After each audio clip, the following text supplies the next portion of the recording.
Well, hello, and welcome to another episode of the Webinar Talk Show. My name is Tom Singer. And I'm Liz Green, and oh my, I have missed doing these very much.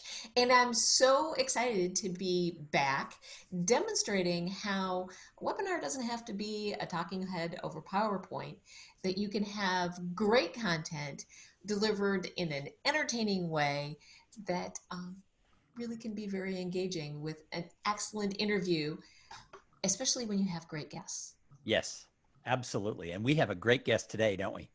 We do. Tell them who it is. I'm really excited because today we're going to be joined by Randy Pennington. And Randy is somebody who I have looked up to for so many years in the world of speaking, ever since I joined NSA. He's a fellow Texan, so I've crossed paths with him a few times. Even though he lives in Dallas and I live in Austin, we won't blame him for making the wrong choice. But he is somebody who, anytime there's any type of controversy, Randy always finds a way to come in and be the grown-up in the room. And I've always admired that about him. Plus, he makes his living sharing ideas. You know, he has done a really good job. And if you were to say, what does Randy do? The best way I could describe that is that he is a brain for hire. And he basically helps companies and leaders. He helps them navigate change. And change is constant. So I think this is an important topic that everybody in every industry needs to listen to. So please welcome to the Webinar Talk Show, Randy Pennington. Welcome, Randy. Hey, Liz and Tom, thank you. By the way, Tom, if Austin had a bigger airport when I started traveling, I would have lived in Austin. Yep, we've got it now, though. It just took us a while. So Randy, we don't really do long bios. I just kind of make things up that I know about people. So when I say a brain for hire, could you tell everybody a little bit about what you do? Yeah, sure. I mean, the official blurb is I help leaders deliver positive results in a world of uncertainty and change. Well, that's where we're living, isn't it? Right. Yeah, this is a good time to be me in that regard. But, you know, unlike, you know, you mentioned NSA, and I know we all share that as an experience. I've never really thought of myself as a speaker. I've never called myself a speaker. My business has always been about 50% rolling up my sleeves and working arm in arm with leaders to affect change and build the culture they want and do that type of stuff. And I still do some what we call the sage on the stage part of the business, but it's a lot of the really work that I do now is in depth with coaching, with consulting, with, you know, and this month I'm doing 6 45-minute education sessions for leaders and 45-minute blocks with a company. So, you know, it's always been a little less than the traditional speaker model. And so it really is about sharing the idea and making it work as opposed to standing up and giving a speech. So Randy, we stepped on each other. Tom and I are so excited about a guest that we can't take turns, but I'm going to let Tom go first. So Randy, there's a lot of people out there who are saying, oh my gosh, you have to adapt or die. You have to pivot. And I know that you have some pretty strong feelings about this. So let's talk about this word pivot in the world we live in and what you think.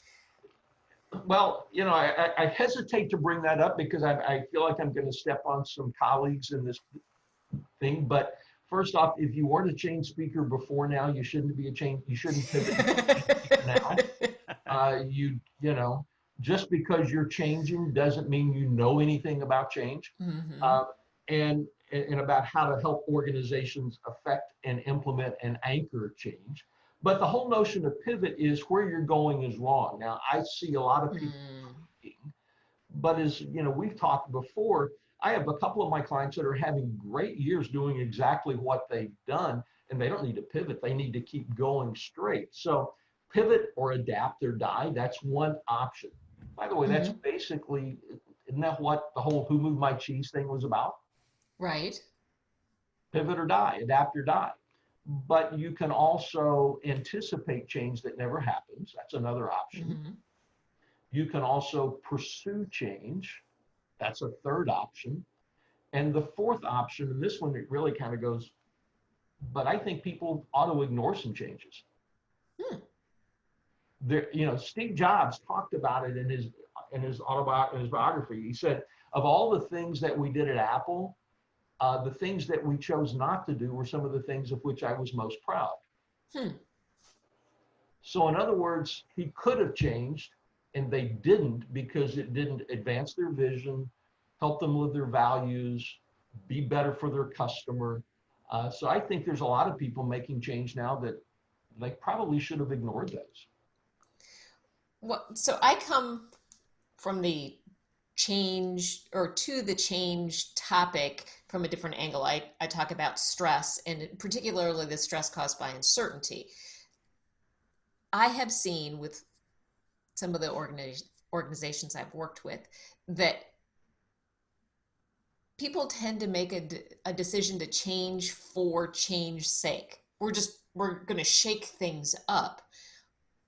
What have you seen in terms of what are the things that people need to be asking themselves before they decide to make a change, so that it is strategic, not just like, oh, let's just do something different? What a great question. And you're right, change for change's sake. If you talk to people in companies, and you both do, and they look at like, okay, another leader, another change. Right.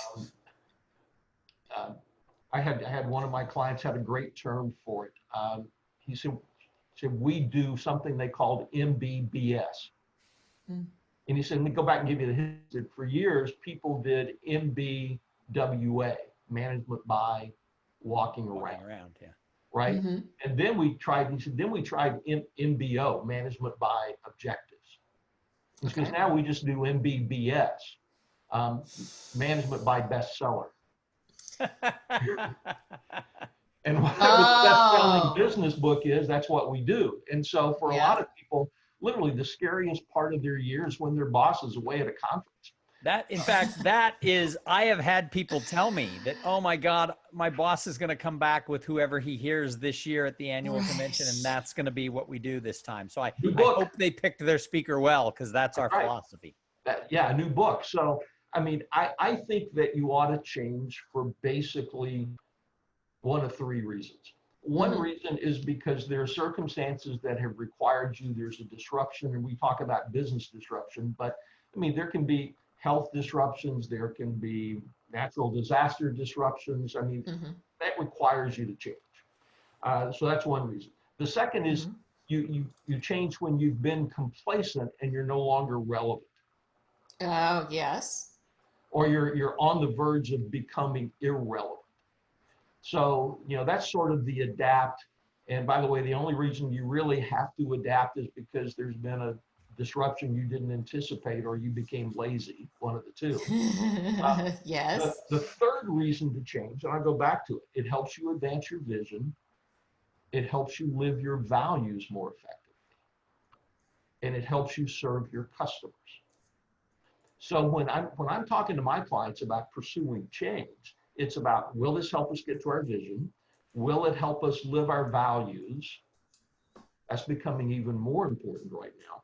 Or will it help us serve our customer well, our client well, whatever terminology they use?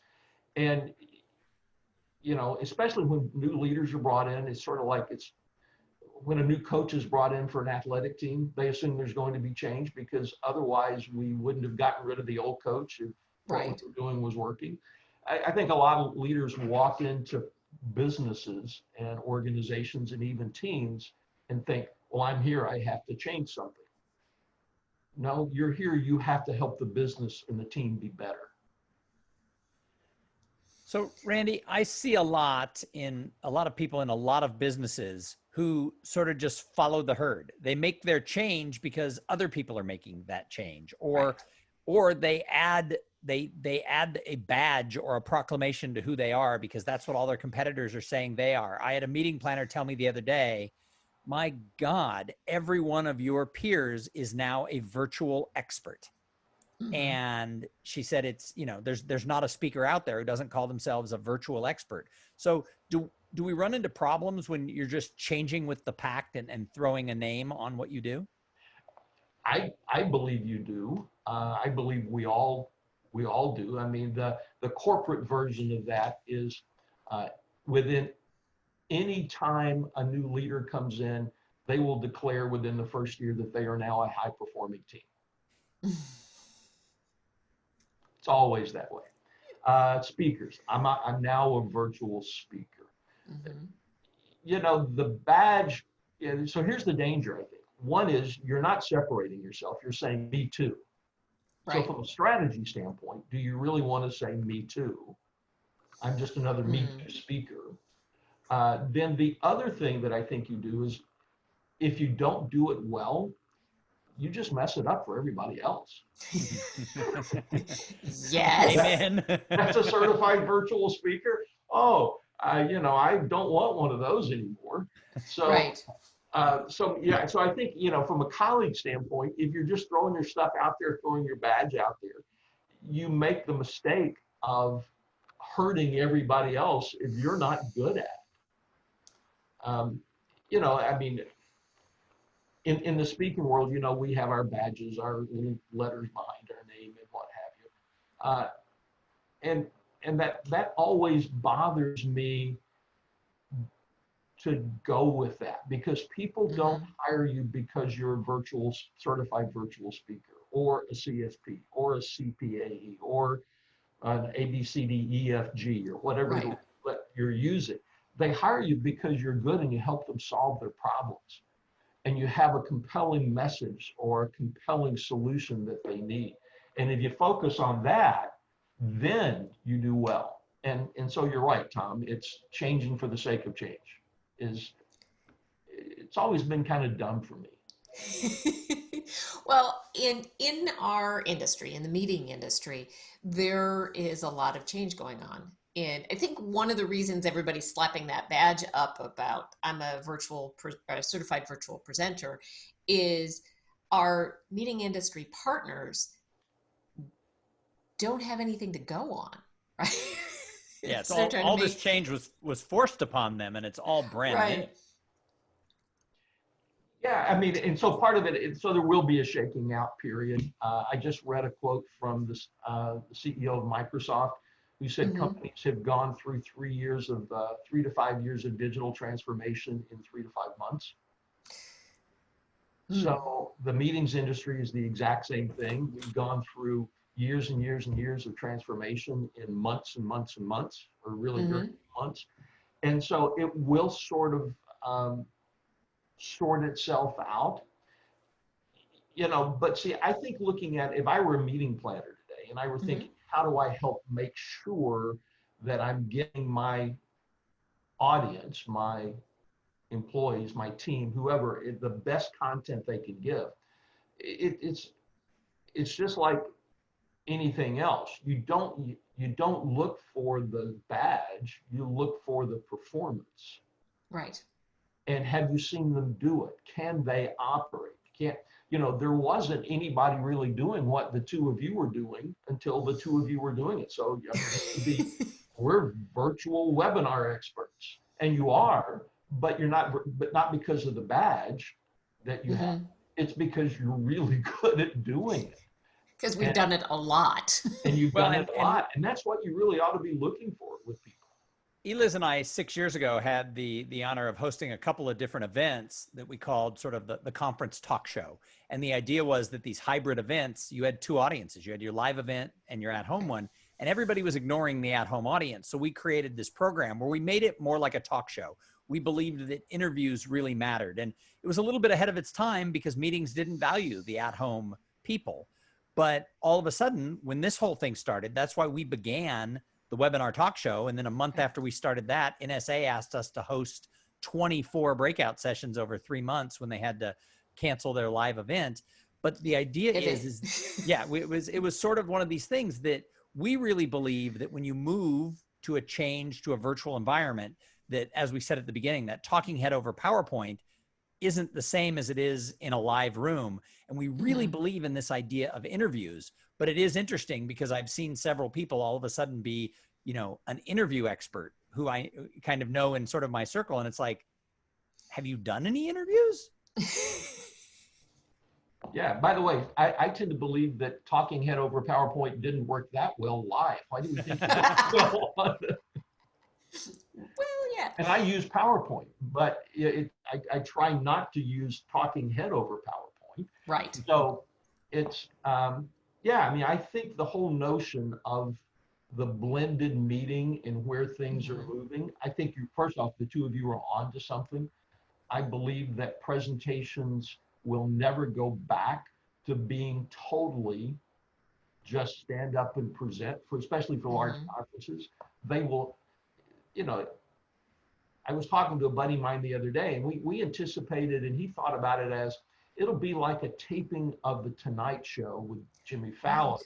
You'll have a small audience, and then you'll have a large group, and it really will be a lot of the blended pieces that you're talking about, where you have to understand the people watching the TV just as much as you do what's going on in the room.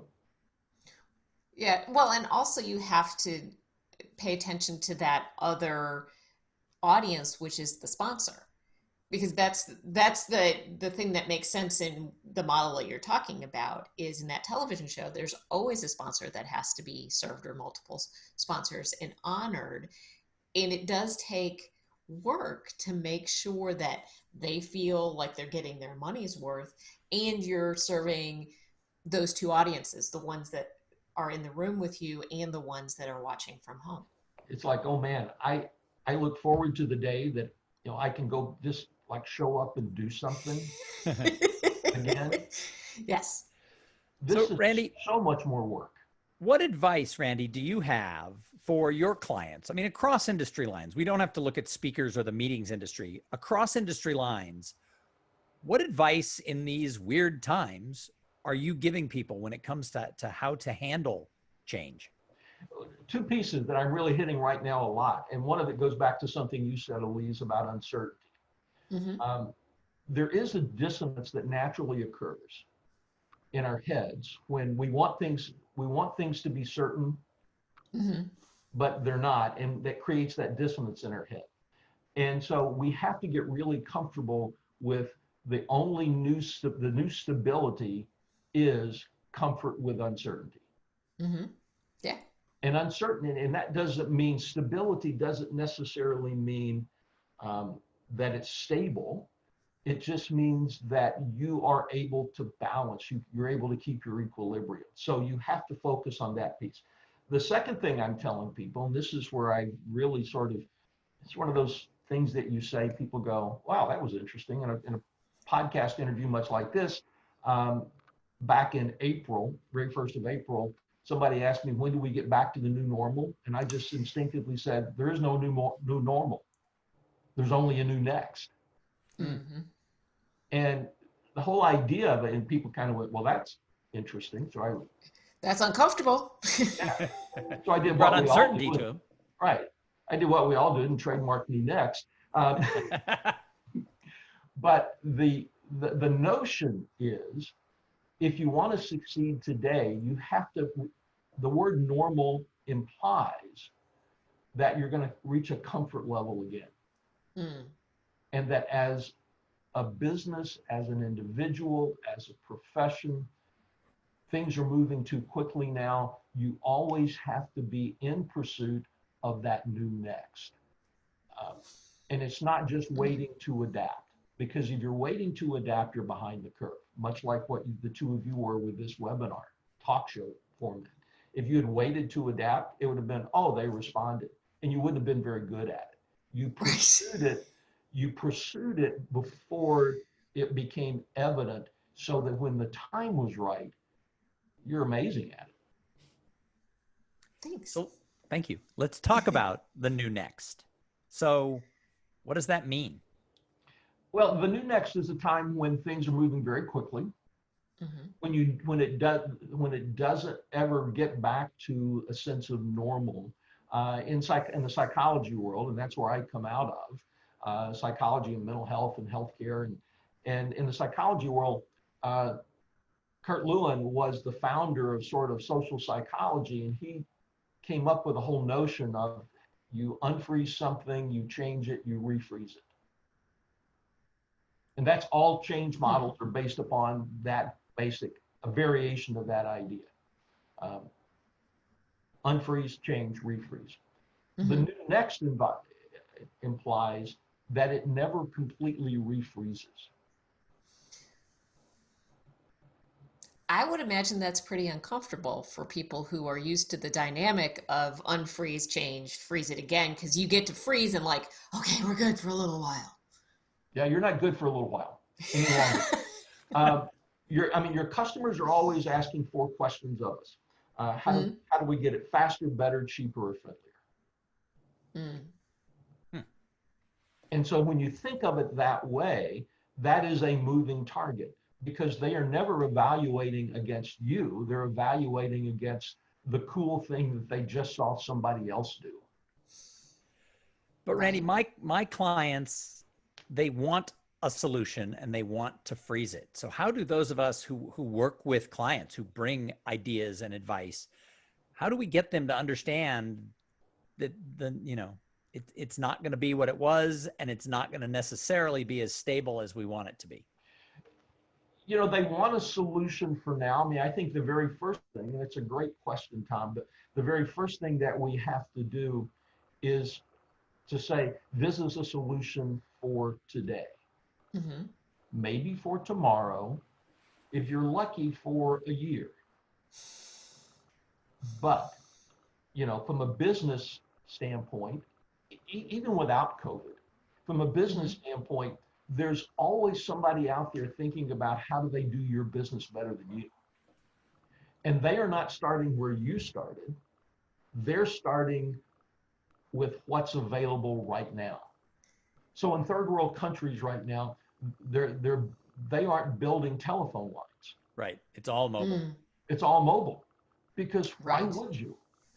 And so every one of your competitors, every bored college student who's not going back to school right now is sitting in their parents' basement thinking about, what do I do to disrupt something? So that notion of the solution that you bring is a solution for today. And so that may be the key, is to get them to understand the solutions are really temporary right now. Again, that's uncomfortable. But that's not necessarily a bad thing. I think we as a society want to be comfortable, but as I used to tell my children, you don't get better when you're comfortable. You just sit there and be comfortable. Yeah, when you were talking, Liz, I was reminded. So I spent 2 years when I was in grad school. I spent 2 years playing volleyball with schizophrenics for a living. Literally, I ran a rec therapy program for a state hospital with 800 patients. And then I moved into administration, and I talked to one of the psychiatrists there, and he talked a lot about stress. He said he told me, he said, this was an amazing guy. He literally took his family out of Cuba when Castro came to power. And he said, there's 2 types of stress. There's the stress that paralyzes you and the stress that motivates you. And I've never forgotten that example, because, we see it. I mean, it is part of that in our head, fight, flight, or freeze. A lot of people get to comfort and they freeze with that. They want to freeze that. And you can live that way. It's your choice. But if you want to continue to succeed, you won't have a lot of luck with it. So I just tell people, you can choose to be comfortable for the rest of your life. And you'll become irrelevant. So as we wrap this up, Randy, what last piece of advice do you have someone who's listening who may have been made uncomfortable by some of the stuff that you just said about the fact that they don't get to be comfortable or they're irrelevant?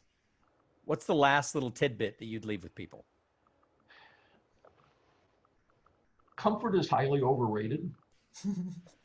in all areas of your life. Now, I mean, there's some things that we want comfortable. I want a comfortable car and a comfortable home and a comfortable, I like my creature comforts.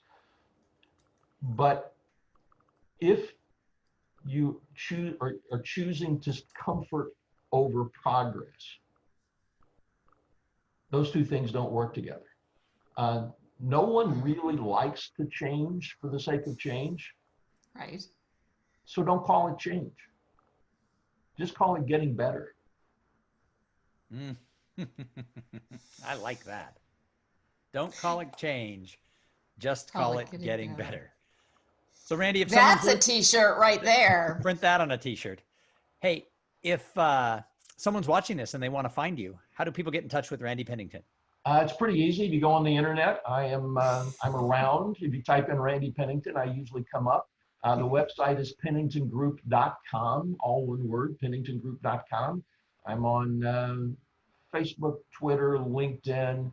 Those are the three. YouTube, I've got a YouTube channel up that's posting stuff regularly, so you can find me pretty easily. That's Fantastic.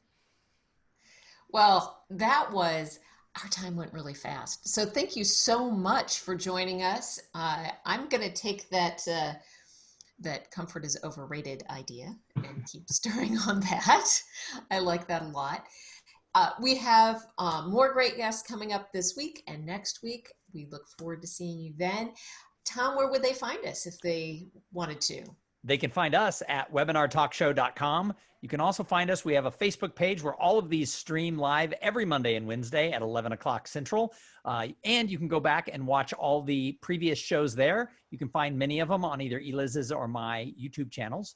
And on many of the YouTube channels of our guests. So the webinar talk show is expanding. And in fact, if you like this format and you think it's something that your company or your association could benefit from having more interviews, make it more like a TV show and less like that talking head over PowerPoint, please talk to us, because we'd like to bring this format anywhere where you have your virtual or hybrid events. Randy, thanks again for joining us. We really appreciate it, and we'll see you all on Wednesday. Have a great rest of your day. Thank you all. Hire Tom and Elise.